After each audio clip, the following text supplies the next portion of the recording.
नमस्कार मित्रों, आज ये हमारा 8वां एपिसोड है और हमारे प्रिय भाई ने एक प्रश्न किया था। जैसा कि एपिसोड नंबर 7 में हमने बताया था कि यह जीवन एक अभिनय है और अभिनय के माध्यम से इसको जीना है, तो उसमें कर्म का लेप नहीं लगता। तो हमारे प्रिय भाई ने एक प्रश्न किया है कि फल तो भोगना पड़ेगा। हमारे प्रिय जिज्ञासु हमारे भाई हैं, उन्होंने प्रश्न किया कि कर्म का लेप नहीं लगेगा तो फल तो भोगना पड़ेगा, फिर उसका क्या। बिल्कुल ही सही प्रश्न है, लेकिन उसको समझा नहीं गया है। मैं इसका जवाब पिछले एपिसोड में भी दे चुका हूं कि जिम विष भकहीं विषही पलुता, तिम भव भुजही भव ही न जुटता। मतलब जिस तरह विष का शोधक विष खा करके भी नहीं मरता, ये संसार को कैसे जीना है, आर्ट ऑफ लिविंग, ये मैं पिछले 6 एपिसोड में बता चुका हूं, 7 एपिसोड में, जिसमें यह भी मैं बताया जिम विष भिखहीं विषही पलुता। जिस तरह विष का शोधक विष खा करके भी नहीं मरता, तो इसमें अब यही, जैसे मैंने कहा कि जिस तरह विष का शोधक विष खा करके भी नहीं मरता, तो अब ये लोग क्या समझ गए कि विष खाना पड़ेगा, तो विष खाना पड़ेगा तो लोग नहीं मरेंगे। तो भागवत गीता में वो संवाद कृष्ण और अर्जुन का संवाद है, हमारा आपका संवाद नहीं है, दो ब्रह्म ज्ञानी का संवाद है। जिस तरह कृष्ण संसार में आकर कर्म किए लेकिन वो फंसे नहीं, कहीं बंधन में नहीं पड़े, जिस तरह विष का शोधक, क्योंकि वो विष के शोधक थे। जब करता है ही नहीं, मैं करता हुआ ही नहीं, तो मेरा भोक्ता मैं कैसे हो जाऊंगा। मैंने कर्म किया ही नहीं, जब यह स्वतः चल रहा है, श्वास भी स्वतः चल रहा है, सब कुछ स्वतः चल रहा है, मैं भोक्ता तो तब होऊंगा, संसार के बंधनों में तब मैं फंसूंगा जब मैं करता होऊंगा। करता तो एक ही है, परमात्मा। जब यह हमने मान ही लिया कि सब ईशावास है, ये तो पहला एपिसोड में ही मैं बता दिया हूं। यह पहला एपिसोड का ही प्रश्न आज 8वां में आया है। मेरा प्रिय जिज्ञासु भाई, वो लगता है ठीक से समझ नहीं पाया। यह मैं तो शुरुआत ही इसी से किया हूं कि ना मैं कर्म कर पाऊंगा जब मैं जागूंगा। तो जागना का मतलब क्या हुआ? वही अभिनय, यह संसार अभिनय। अगर मैं, मेरे मन मस्तिष्क, मेरा आचरण बन गया कि यह संसार एक अभिनय है, यह उपनिषद का वाक्य है, यह हमारा आपका वाक्य नहीं है, वेदांत दर्शन है ये। तो जब ये मैं जब कर्म करने वाला कब होऊंगा? जब मैं कर्ता बनूंगा। जब मैं करता ही नहीं रहा तो भोक्ता कैसे हो जाऊंगा?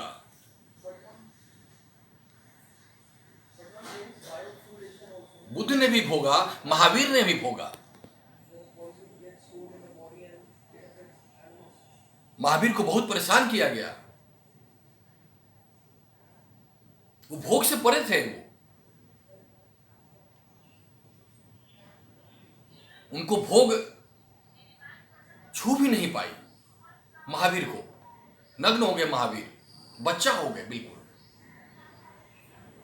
वो नग्न होते ही संसार के सारे शास्त्र को उन्होंने गिरा दिया। शास्त्र से ऊपर उठो, तुम ही शास्त्र हो, शास्त्र मत पढ़ो। वो जिंदगी भर प्रश्न करते रह जाओगे। जितना आप शास्त्र पढ़ोगे उतना अहंकार होगा, उतने प्रश्न उठेंगे, किसी का उत्तर नहीं मिल पाएगा। उत्तर लेने के लिए अर्जुन बनना पड़ेगा। तो जब मैं शास्त्र नहीं पढ़ूंगा तो मैं क्या करूंगा? स्वयं को जान लो ना, तुम ही शास्त्र हो, वेद। सिर्फ तुम्हें उत्तर मिलेगा, फिर प्रश्न नहीं उठेगा, एक भी प्रश्न नहीं उठेगा, सिर्फ उत्तर ही मिलता चला जाएगा। एक एक चक्र से तुम बढ़ते जाओगे आगे। शास्त्रों ने भी जिसको नेति नेति कह गावा, शास्त्रों ने भी जिसको नाई थी, नेति नेति नाई थी, ये आखिर नहीं है। चलो आगे बढ़ते हैं, ये आखिर नहीं है। हमने देख लिया, किसको देख लिया?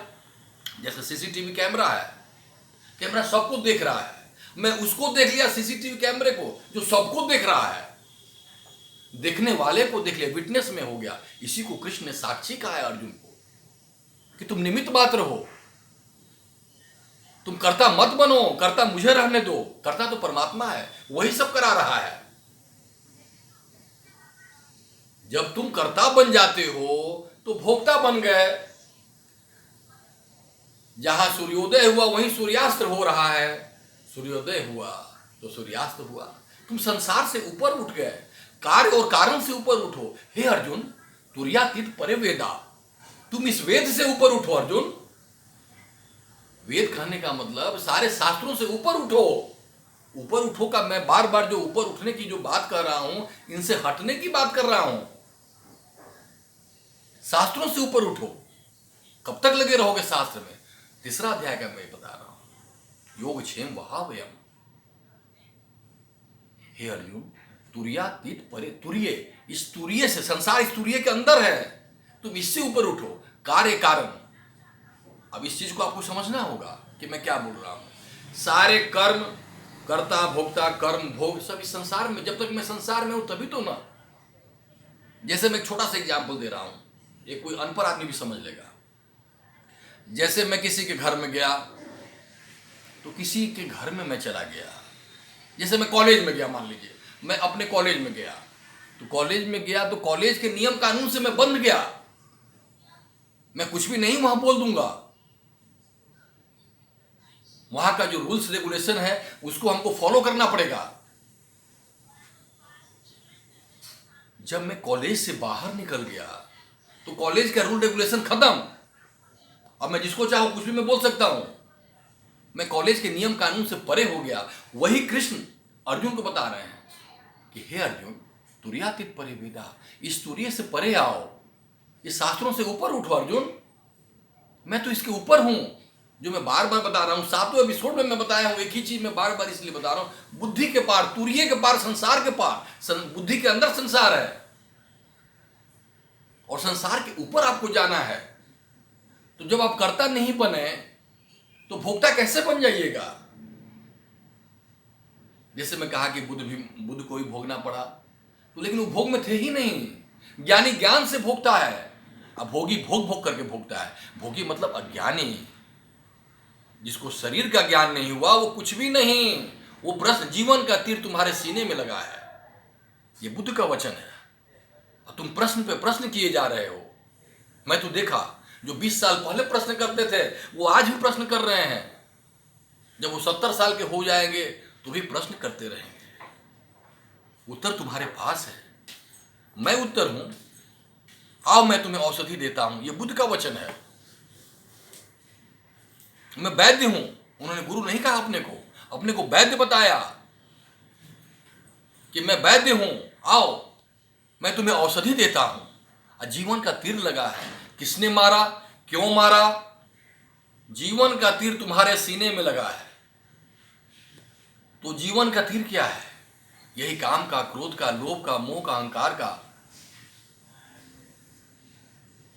मैं सिर्फ प्रश्न कर रहा हूं कि मैं कैसे कैसे कैसे मैं इससे फ्री हो जाऊं, लेकिन फिर भी इसका जवाब नहीं। एक बच्चा पूछ रहा है कि पिताजी यह तस्वीर किसकी है? तो उसका पिता जवाब देता है कि यह भगवान की है बेटा। तो भगवान की है, वो खुश होकर प्रणाम कर लिया। तो क्या भगवान को पा लिया? नहीं पाया। मनते मंतः शांति न होई, मंत्र जाप करने से शांति नहीं होगी। यह बहुत बड़े बौद्ध भिक्षु का कथन है। ये मनते मंतः शांति न होई, शांति नहीं होगी। शांति के लिए तो अपने अंदर उतरना होगा। मनते मंतः शांति न होई, नाम जपने से नहीं होगा। एक जिज्ञासु भक्त है, कृष्ण भक्त हैं जिज्ञासु। वो किसी दिन उनसे हमसे वार्तालाप हो रही थी फोन पे। उन्होंने कहा कलयुग में सिर्फ नाम का जाप करने से मुक्ति हो जाएगी। अभी 4 दिन पहले बात हुआ उनसे, और किसी बहुत बड़े शास्त्र का उन्होंने एग्जाम्पल दिया कि भागवत के आखिरी श्लोक में लिखा है, उन्होंने श्लोक बताया। लेकिन जिसने लिखा और जो समझ रहा है, दोनों में आकाश और जमीन का अंतर है। जैसे मैंने कहा, मैं बोल दिया कि जिस तरह विष का शोधक विष खाकर नहीं मरता, अब कोई विष खरीदने चला जाए बाजार में और विष को खाने लगे कि अब तो मैं विष का शोधक बन गया, लेकिन हमारा इशारा किधर है? गुरु का इशारा किधर है? उस आसमान को देखो, गुरु के पास गुरु मंजिल नहीं है, उससे आगे भी है, उसका इशारा देखो।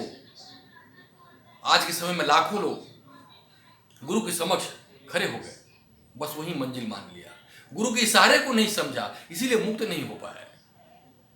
गुरु की उंगली को नहीं देखा कि वो आकाश की तरफ इशारा कर रहे हैं, वहां तक पहुंचो। तो नाम जपने से मुक्ति कैसे हो पाएगी? नाम, हमने किसी का नाम लिया तो नाम लिया तो उसका रूप मुझे खोजना होगा कि वो कैसा होगा रूप का। नाम मिलावे रूप को जोजन खोजी होए, जब यह रूप हृदय बसे छुदा रहे न कोई। छुदा नहीं रहेगा, वो तृप्त हो जाएगा। उसको खोजना पड़ेगा, और बाहर नहीं अंदर खोजना पड़ेगा। तो भोक्ता वो नहीं बन सकता। ज्ञानी ज्ञान से भोगता है, अब भोगी भोग भोग कर भोगता है। तो रूपांतरित करने की कला आ जाए, यही मैं बता रहा हूं कि जिस तरह विष का शोधक विष खाकर के भी नहीं मरता, तो रूपांतरित करने की कला आ जाए, जीवन को रूपांतरित करे। क्योंकि जैसे जैसे उस तेज वो केंद्र के पास जब आप जाने लगोगे, रूपांतरित होना शुरू हो जाएगा अपने आप। रूपांतरित करने की कला क्या है? क्रोध। क्रोध को अगर आप काटोगे, दबाओगे, तो और वो विस्फोट करेगा। क्रोध को करुणा बनाना है, लोभ को दया में रूपांतरित करना है।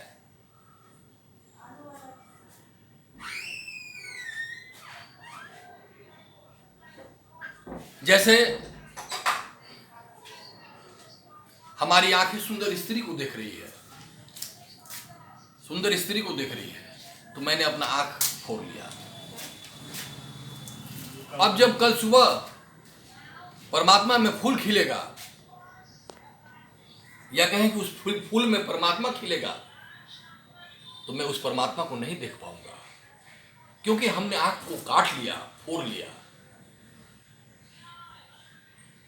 कल जब सूर्योदय होगा, प्रकृति का छवि मैं नहीं देख पाऊंगा, क्योंकि हमने उसको काट लिया। आंख को रूपांतरित नहीं किया, उस प्रेम में ढाला नहीं।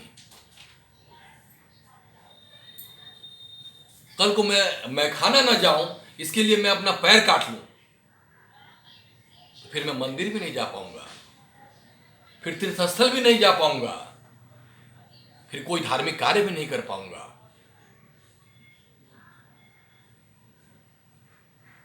तो इसलिए रूपांतरित करने की कला को सीखना है। अब ये टेंशन में नहीं लेके बैठ जाना है कि अरे अब तो अभिनय हमने मान लिया, तो अब फिर मैं भोक्ता भी हो जाऊंगा। वो टेंशन नहीं करना है, सब उसके ऊपर छोड़ देना है। वही तो बोल रहे हैं कृष्ण अर्जुन को। भगवान श्री कृष्ण ने अर्जुन से यही तो बोला है, माम एकम शरणम ब्रज, सबको तू छोड़ के मेरे शरण में आ जा, मैं तुम्हारे सारे गलतियों को माफ कर दूंगा, सारे पाप को माफ कर दूंगा। ये भी तो वहीं लिखा है जहां से आपने ये खोजा। ये कहां से आपने लिया कि भोक्ता हो जाऊंगा? ये सही प्रश्न है, तो जानना जरूर। लेकिन पिछले 7 एपिसोड में मैं जो बोला उसको समझना चाहिए था, आपने समझा नहीं। सारे प्रश्नों का उत्तर उसमें है, समाहित है। मैं सारे एपिसोड में यही बोल रहा हूं कि हजारों किताबों का ज्ञान और सैकड़ों संतों का बोला हुआ वाणी का मैं सार समरी में बता रहा हूं। मैं कहीं से पढ़ के नहीं बता रहा हूं, यह अनुभव में बता रहा हूं। सबका निचोड़ जो जिंदगी बीत जाएगा समझने में, लेकिन आप समझ नहीं पाओगे मेरी बात को। एक एक शब्द, यह एक एक शब्द कीमती है, मुक्तिदायिनी है शब्द। ये मुक्ति देने वाला है। एक एक शब्द अगर ध्यान से समझ लिए तो जिम विष भिखई विषही पनुत्ता। एक संत का कहा हुआ है, बहुत अच्छा। विष का शोधक विष खा करके भी नहीं मरता। तो शोधक बनो उस परमात्मा का, रूपांतरित करने की कला आ जाए तो क्रोध करुणा में बदल जाएगा। क्रोध को मारना नहीं है, जिस दमन नहीं करना है। कुकर के सीटी को बंद कर दो तो फट जाएगा प्रेशर कुकर। तो दमन नहीं करना है, क्रोध को ट्रांसफर करना है करुणा में, लोभ को ट्रांसफर करना है दया में। लोभ दया बन जाए और काम राम बन जाए। काम से राम की यात्रा है जीवन। काम को ट्रांसफर करना है राम में, तो रूपांतरित करने की कला को सीखना है। मैं तो सैकड़ों लोगों को देखा, अच्छे अच्छे विश्वविद्यालय के संस्कृत के प्रोफेसर, संस्कृत तो 2-2 घंटा 3-3 घंटा लगातार वो बोलते रहेंगे, लेकिन थकेंगे नहीं वो। लेकिन अहंकार, जितना अहंकार में उनके अंदर देखा, मैं चुप हो गया कि मैं इनको क्या बताऊं, क्योंकि इनका पात्र ही उल्टा है। मैं कुछ बोलूंगा तो मुझे मूर्ख समझेंगे, बेवकूफ समझेंगे। पात्र सीधा नहीं होगा। पात्र उसी दिन सीधा हो जाएगा जिस दिन रूपांतरित करने की कला आ जाएगी। नालंदा विश्वविद्यालय के सबसे बड़े बौद्ध भिक्षु तिलोपा ब्राह्मण थे, लेकिन ब्राह्मण विरोधी थे। वो शास्त्रों के ज्ञाता थे। सबको लात मार दिया एक दिन उसने, लात मार के सन्यासी हो गए। वज्रयान में, भगवान बुद्ध के वज्रयान में वो शामिल हो गए। सारे शास्त्रों पे उन्होंने छोड़ दिया। उनसे बड़ा ज्ञाता कोई नहीं हुआ नालंदा विश्वविद्यालय में। सरहपा और तिलोपा से बड़ा ज्ञाता। और दोनों ब्राह्मण थे, और दोनों ब्राह्मण विरोधी हो गए। ब्रह्म को जाने सो ब्राह्मण, उन्होंने कहा, चैलेंज कर दिया, और वज्रयान में शामिल हो गए। और उनका जो उन्होंने लॉजिक दिया कि परमात्मा ऐसे मिलता है जैसे बिजली कौंध जाए, बिजली चमकिया, सब कुछ दिख गया, अब कोई भेद न रहा। किसी कमरे में 100 साल से अंधेरा है तो उसको उजाला करने में कितना देर लगेगा? क्या 100 साल लगेगा हमें? नहीं, सिर्फ बत्ती जला दो, 1 सेकंड में उजाला हो जाएगा। तो ऐसे परमात्मा मिलता है। मैं कर्म और भोग में ही फंसा नहीं, अभिनय के भांति को जीवन को जीना चाहिए। ये सब कुछ परमात्मा का है, ईशावास है, सब कुछ परमात्मा का है। सब वही करा रहा है, करता वो है। तू ही जान, अब तू ही कर, अच्छा कर या बुरा कर, तेरी राजी में ही हमारी रजा है। जाही विधि राखे राम, ताही विधि रहिए। जैसे वो रखना चाहेगा वैसे रहिए।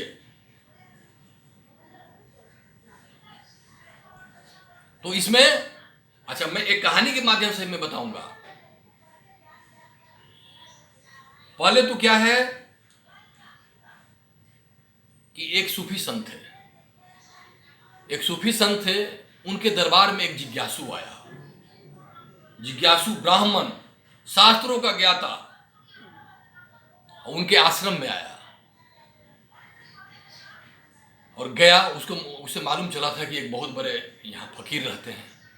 जब गया तो देख रहा है कि जो मैं सुना था वो सब उल्टा पड़ गया। वहां देख रहा है क्या कि पूरा सुख साधन ऐश्वर्य से वो फकीर बैठे हुए हैं, सिंहासन है, सोना का मुकुट पहने हुए हैं, स्त्रियां नाच रही हैं। वो बैठ के वो बोला कि मैं कहाँ आके फंस गया। यहां तो योग का तो नामो निशान नहीं है। ये कैसा यहां चल रहा है खेल। और लोग अच्छे अच्छे पकवान खा रहे हैं, मालपुआ खा रहे हैं, फल फूल मिठाई, वहां कुछ भी परहेज नहीं है। कुछ भी वहां परहेज नहीं है। नाच गान चल रहा है। उसे तो लगा, जो जिज्ञासु गया था उस सूफी संत के दरबार में, वो तो देख करके फंस गया कि मैं कहाँ आ गया। अब सूफी संत बोले, जब आप आ ही गए हो तो जरा मैं आपका आतिथ्य सत्कार कर लूं, आप यहाँ बैठिए। उनके लिए खाना मंगाया गया, खाना 56 प्रकार का व्यंजन, किसी भी चीज का परहेज नहीं, मांस मदिरा सब कुछ लाया गया उसमें। साधु के दरबार में सब कुछ लाया गया। और वो देखा कि दंग हो गया, बोला कि अब तो मेरा धर्म भ्रष्ट हो जाएगा इनके यहाँ रह करके। जितना देर मैं रहूंगा ये धर्म भ्रष्ट ही हो जाएगा, ये तो योग भ्रष्ट सन्यासी है। फिर आवा भगत करते करते, उनका स्वागत करते करते शाम हो गया। अब बोले कि जब आप शाम हो गया आप कहाँ जाओगे, आज यहीं रुक जाओ। तो उनको वहीं रोक लिया गया। अब तो मजबूरी थी रुकना, रात में वहां विश्राम कर लिए। विश्राम कर लिए तो 5 सन्यासी आए उनका पैर दबाने के लिए कि आप थक गए होंगे। तो उनको पैर दबाया गया।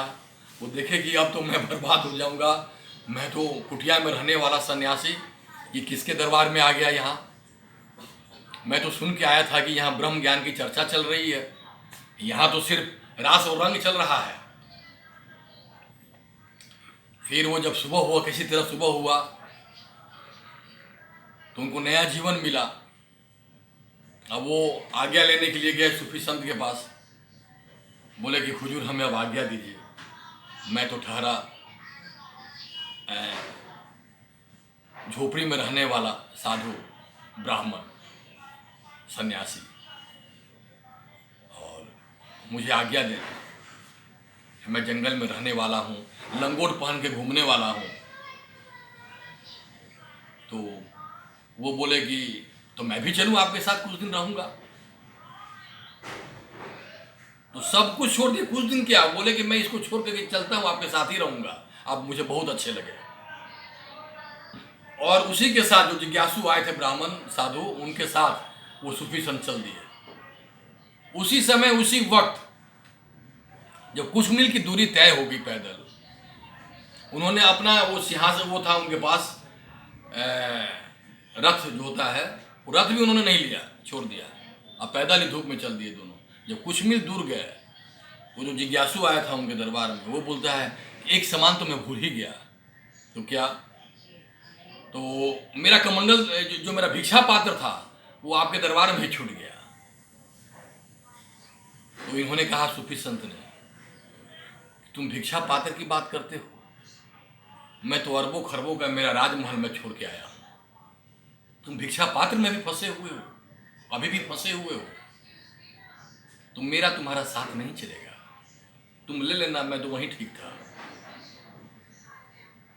तो कहने का मतलब यह है कि आर्ट ऑफ लिविंग यही है, जीवन जीने की कला। जिस तरह विष का शोधक विष खाकर के भी नहीं मरता, उस तरह इस संसार में रहना है। योग और भोग यह जीवन की कला है। बाहर भोग चलता रहे और अंदर योग चलता रहे। यह जीवन की 2 रेखाएं, योग और भोग, दोनों समानांतर रेखाएं हो जाएं, ऐसे जिंदगी को जीना है। भोग क्या है? जब सब कुछ वही कर रहा है, करता भी वही, तो भोगता भी वही होगा। मैं कैसे भोगूंगा? जब मैं हूं ही नहीं तो भोगने वाला कौन होगा? कृष्ण मैं में थे ही नहीं। फिर अर्जुन को जब ज्ञान हुआ तो वो भी मैं में नहीं था, कोई भोगता नहीं था उसमें। जब करता ही नहीं तो भोगता। मैं करता बनूंगा तभी भोगता बनूंगा। जब कार्य कारण से जब मैं ऊपर उठ गया तो करता भोगता सब नीचे रह गया, फिर तो मैं मुक्त हो गया। जैसे बुद्ध मुक्त थे, कबीर मुक्त थे, रैदास मुक्त थे, मीरा मुक्त थे, मैं तो वैसे मुक्त हो गया। फिर भोगता कहां रहा? तो बाहर भोग चलता रहे और अंदर योग चलता रहे। योग और भोग में परस्पर संबंध हो, दोनों प्रतिद्वंदी ना बने। भोग में योग को साध लो, एक एक दाना अन्न ग्रहण करो तो उसमें परमात्मा को याद करो। अन्नम ब्रह्म, वो भी परमात्मा है जो मुझे ऊर्जा दे रही है। ऐसे जागते हुए खाना खा रहे हैं तो जागते हुए खाओ, एक एक कौर उस परमात्मा को धन्यवाद के साथ। कुछ भी खाओ, कुछ भी पियो, तो वही है, वही जा रहा है अंदर, वही बाहर निकल रहा है। इस अनुभव से जीवन को जीना है। शास्त्रों के ज्ञान से नहीं। मैं ये नहीं बोल रहा हूं कि शास्त्र झूठे हैं, मैं झूठा नहीं कर रहा हूं, मैं भी तो उसी का एग्जाम्पल दे रहा हूं। शास्त्र भी तभी जान पाओगे जब खुद को जानोगे। चिराग तले अंधेरा से नहीं होगा, चिराग के नीचे भी उजाला चाहिए। यही तो संसार बन गया, चिराग तले अंधेरा। उस अमृत पात्र को ढक दिया गया है, उसको उघाड़ दो। तुम ही परमात्मा हो, तत्वम असि। उदालक ऋषि ने अपने पुत्र श्वेतकेतु से पूछा, क्या चाहते हो पुत्र? तो श्वेतकेतु ने पूछा कि मैं कौन हूं? उदालक ऋषि ने जवाब दिया कि हे पुत्र, तत्वम असि, तत्त्वम असि। वो तुम ही हो, तुम ही ब्रह्म हो, तुम ही परमात्मा हो। ये सूर्य, चांद, तारे सब तुम्हारे लिए उग रहे हैं। ये सारा संसार की व्यवस्था तुम्हारे लिए किया हुआ है, हम सब के लिए किया हुआ। हम सब एक ही हैं, अलग अलग दिखाई पड़ रहा है। ये छलावा है, परमात्मा का सम्मोहन है। इस सम्मोहन को समझो। इस सम्मोहन को तोड़ना है या ध्यान से टूटता है। गुरुदेव के बताए हुए सत्संग से टूटेगा यह परमात्मा का सम्मोहन। जैसे जैसे तुम ध्यान में के गहराई में उतरोगे, वैसे वैसे यह सम्मोहन टूटने लगता है। फिर खुद का ज्ञान होने लगता है, फिर अपनी याद आने लगती है कि अरे ये सूरज, चांद, तारे बनाने वाला मैं ही हूं। जैसे चित्रकार पेंटिंग को बनाता है, वैसे परमात्मा ने इस ब्रह्मांड को बनाया है। जो चीज दिख रहा है वो मैं नहीं, मेरा मैं नहीं। मेरा घर मैं नहीं हूं, मेरा पौधा, मेरा फूल मैं नहीं हूं, मेरा शरीर मैं नहीं हूं, मेरा मैं नहीं, मैं तो अलग हूं। सतचित आनंद, सचिदानंद आनंद घन। तो मेरा मैं नहीं, मेरा शरीर भी मैं नहीं, मेरे हाथ, मेरी आंख भी मैं नहीं, मेरा पैर भी मैं नहीं।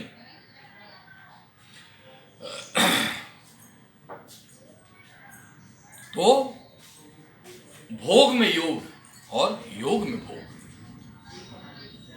भोग में योग को साधना है, बाहर योग, अंदर भोग। भोग और योग, बाहर भोग चलता रहे, अंदर योग चलता रहे। भोग में योग साधो तो परमात्मा सज जाएगा। और योग में भोग, जब योग में भोग की कला आ जाएगी तो परमात्मा का परम भोगी तुम हो जाओगे। परमात्मा भोग रहा है पूरे संसार को, तटस्थ है। आपको जो करना है कीजिए, वो साइड है। लोग हत्या कर रहे हैं, खून खराबा कर रहे हैं, फिर वो कभी सारा बनाया हुआ उसी का है, लेकिन कभी वो सामने आकर तू नहीं कहता ये तुम क्या कर रहे हो, ये मैंने इस धरती को बनाया, तुम क्यों बेच दिए। जो मेन मालिक वो अकेला ही है, वो अकेला है, उसका कोई दावेदार नहीं है। दावेदार तो हम लोग हैं, उसके पूरे विरासत, पूरे अध्यात्म के दावेदार आप हैं और हम हैं, हम सभी हैं, क्योंकि हमारा पिता है। वो उसके परम ऐश्वर्य को भोगने में हम सब दावेदार हैं। उसमें भोक्ता का तो भान भी नहीं रहेगा, मैं करता हूं ही नहीं, तो भोक्ता कहां से।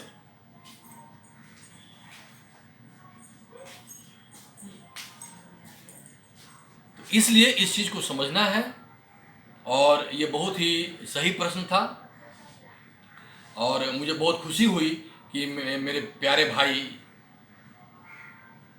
ने ये प्रश्न किया, जिज्ञासु हैं और आगे भी प्रश्न करते रहेंगे। और मुझे यह जानकर बहुत खुशी हुई इस चीज़ को। तो और एक दूसरे हमारे एक प्रिय भाई ने आज सुबह सुबह ही फ़ोन आया था कि एपिसोड 7 में हमने एक कहानी सुनाई थी, एक चावल कुटने वाले सन्यासी की, तो वो अधूरा कहानी सुना दी। उनका प्रश्न आया।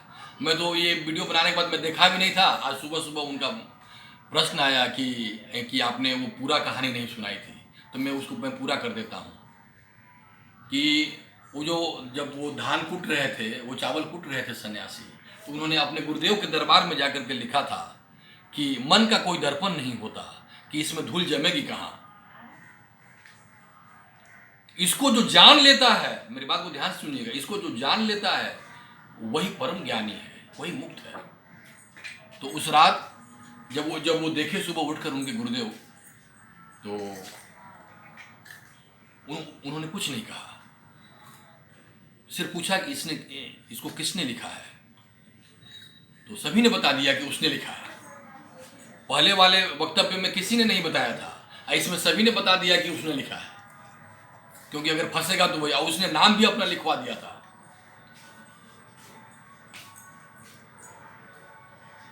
जब रात हो गई, गुरुदेव ने तो उस समय कुछ नहीं बोला। जब रात हो गई तब आधी रात को गुरुदेव 11 साल के बाद उस चावल कूटने वाले के पास गए। वो सो रहा था। 11 साल से कभी किसी ने उसको हंसते नहीं देखा था। वो अपना चावल कूटता रहा। गुरुदेव उसके कमरे में गए और जो उनके पास छड़ी थी उससे उन्होंने ऐसे करके उठाया, उसके ऊपर चुभा करके कि उठ, तू सो रहा है, तू ही तो मेरा असली हकदारी है, हकदार है तू मेरा असली। जा मेरे ज्ञान को जो तूने सीखा है जाके बांट। यहां सब ढोंगी है। यह ले मेरा चोंगा। उन्होंने अपना कपड़ा उतारा। पहले के सन्यासी लोग कपड़ा उतार के देते थे अपना, उत्तराधिकारी जिसको बनाना होता था। यह ले मेरा चोंगा, यह ले मेरा कमंडल, और तू इसी वक्त यहां से निकल जा, नहीं तो हमारे आश्रम के दूसरे महात्मा तुम्हें जीने नहीं देंगे। और उसको वहां से उन्होंने विदा कर दिया कि तू ही मेरा असली उत्तराधिकारी है, जा यहां से निकल जा। और उन्होंने उसे निकाल दिया। फिर उसके बाद गुरुदेव ने देह का त्याग कर दिया अपना। कहने का मतलब मेरा यही था। पिछले एपिसोड में ये स्टोरी में इसलिए सुनाया था कि कोई भी कृत्य बन जाता है, जो आप काम कर रहे हो। वो बौद्ध भिक्षु चावल कुटते कुटते परमात्मा को पा लिया। एक झलक में उसे गुरुदेव ने समझ लिया, ये पा चुका है। तो कोई भी कर्म आपका कृत्य बन जाएगा, वो कारण बन जाएगा परमात्मा को पाने का। गोरा कुम्हार बर्तन बनाते बनाते पा लिए, रैदास जूता सीते सीते पा लिए, और कबीर कपड़ा बुनते बुनते पा लिए। सबको वो यही बोलते थे जिसको वो बेचते थे। तो कोई भी कृत्य बन जाता है। अब आज इतना ही। अब बाकी मैं कल अगले एपिसोड में बताऊंगा। धन्यवाद।